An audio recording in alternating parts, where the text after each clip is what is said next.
Good evening. This is All India Radio, Kohima. I'm Jonas Yantan with Evening News. The headlines.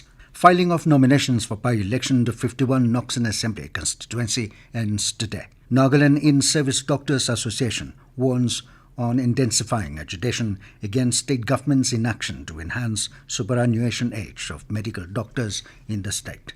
Centre asks states to ramp up testing with focus on RT-PCR. And DGCA asks all airport operators to enhance surveillance for COVID-19 protocols at airports. As the number of COVID cases are on the rise again, we appeal to our listeners not to lower the guard, follow all the precautions, and all those above 45 years to get vaccinated without any hesitation. Stay safe and protected by following these 3 simple steps. Wear a face mask, focus on hand and face hygiene, and maintain a distance of 2 yards for social distancing. Now the news in detail. Filing of nominations for by-election to 51 Nagaland Assembly Constituency came to an end today. As per the notice of nomination issued by Sub-Divisional Officer and Returning Officer, DGCA stated that due 3 p.m. today, it had received the nomination paper of NDPP candidate H. Chubachang. NPF and Congress Party had not fielded any candidate. Scrutiny of nominations will be held tomorrow, while the last date for withdrawal of candidature will be 3rd April.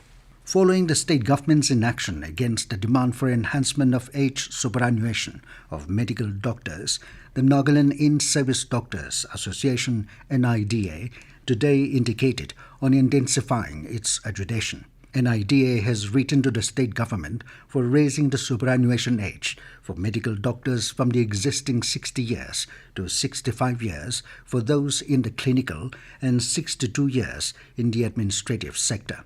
Despite numerous representations submitted on different occasions and with no response from the government, the association, as a sign of protest, has called for a symbolic protest in the form of wearing black armbands for more than 2 months since January 25. Interacting with a section of the media persons this afternoon at Naga Hospital Authority Kohima, NIDA President Dr. E. Pyansatang said, with no concrete response from the government till today, the association could be forced to intensify the course of agitation from symbolic protest. He said NIDA, as a matured and responsible organization, have restrained itself from escalating its agitation, taking into account the imminent second wave of the COVID-19 pandemic and also the ongoing vaccination drive. He also maintained that they did not demand for it, but a special package announced by Prime Minister Narendra Modi in May 2016. Dr. Pyansatang expressed hope that their issue will be taken up in the cabinet meeting, which is likely to be held in the first week of next month. Since the announcement of the special package, 27 states across the country have already implemented the superannuation of doctors.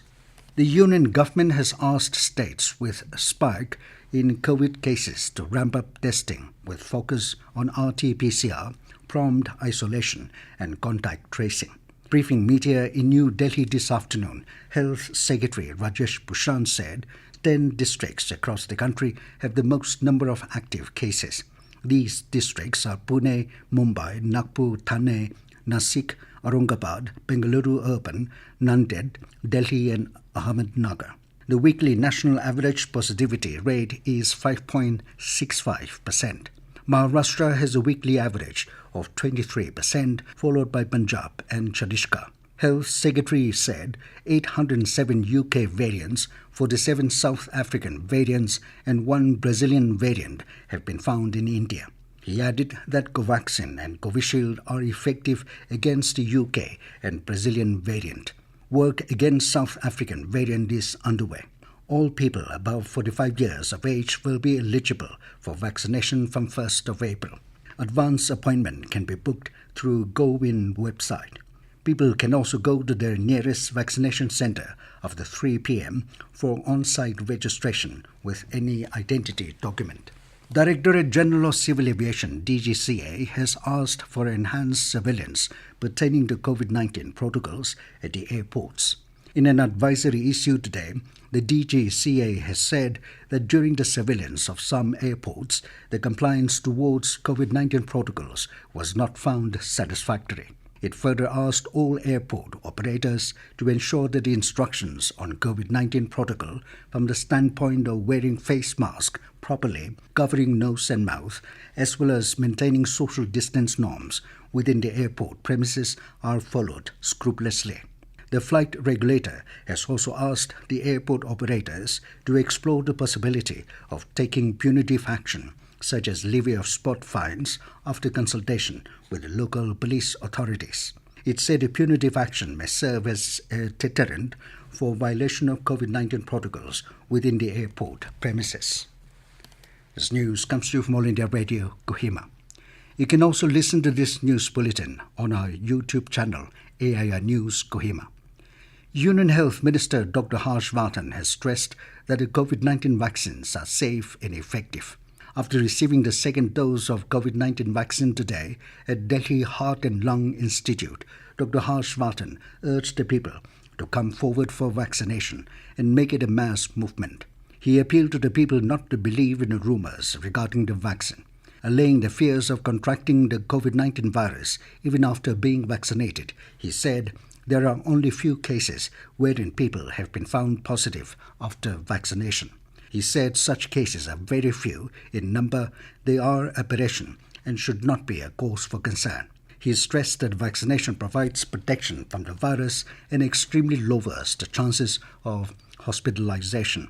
He said COVID-19 vaccines will be administered to the people aged above 45 years from the 1st of April. Dr. Vardhan added that elaborate arrangements have been made in more than 50,000 centres in the country for seamless vaccination. Nagaland reported new positive cases of COVID-19 today. The total positive cases in the state remained at 12,233. With no recovered cases also reported, the tally remained at 11,980, while the number of active cases also stood at 8. The culmination program of Kohima 9th Assembly Constituency Ward Adoption was held yesterday at Lower PWD Ward 2. Advisor Urban Development and Municipal Affairs Dr. Nikisale Nikikire expressed gratitude to the people for their support and cooperation which made the developmental activities possible under ward adoption packages. He encouraged the community to continue to remain united so that together they can bring more developments. The advisor also inaugurated waiting shed near Lotha Baptist Church, Kohima. Development Committee convener Satsu Angami gave a brief report of various projects and development works implemented during the ward's adoption. The National Tobacco Control Program, COTPA Flying Squad, led by District Nodal Officer NTCP Walker, police, DPs and District Tobacco Control Cell members today conducted raid on sale of prohibited tobacco products in an area within a radius of 100 meters of educational institutions under COTPA Section 6B. During the raid, 5 defaulters were penalized and prohibited items were seized. The seized products were destroyed in the presence of all the COTPA Flying Squad members.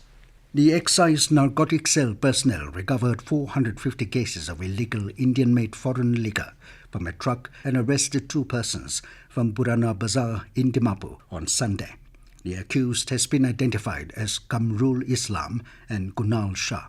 Deputy Commissioner Excise Narcotic Cell S. Changlei Ang in a statement said that the illegal liquor was concealed inside biscuits cartons loaded from the outskirts of Guwahati. The accused has been booked under relevant act and the seized items are being kept at the Excise Malkhana for destruction by the competent destruction board.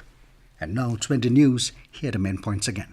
Filing of nominations for by-election to 51 Nagaland Assembly Constituency ends today.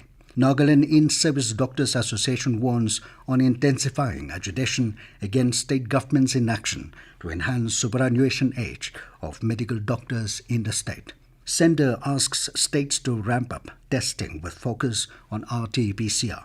And DGCA asks all airport operators to enhance surveillance for COVID-19 protocols at airports. That is all we have in this evening news bulletin. Good night.